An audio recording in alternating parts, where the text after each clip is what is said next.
Welcome. In front of me is a Huawei Mediapad T5, and today I will show you how you can format your SD card. So to get started, we're going to navigate into our settings application. Once it's open, you're looking for storage.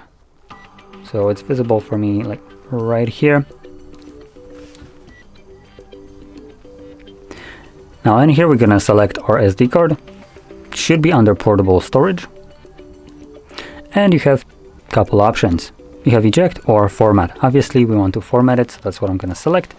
It should give us, there we go, a message that formatting will basically remove all the data from this card. So if you have anything on it that you actually want to preserve, make a backup copy of it to some other storage or whatever.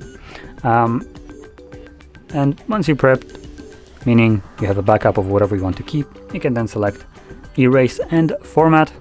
So then remove all the data from the card. Only takes a couple seconds, and you can see it's already finished and the card is ready to be used once more. Let's click on done, and that's it. Now, if you found this very helpful, don't forget to hit like, subscribe, and thanks for watching.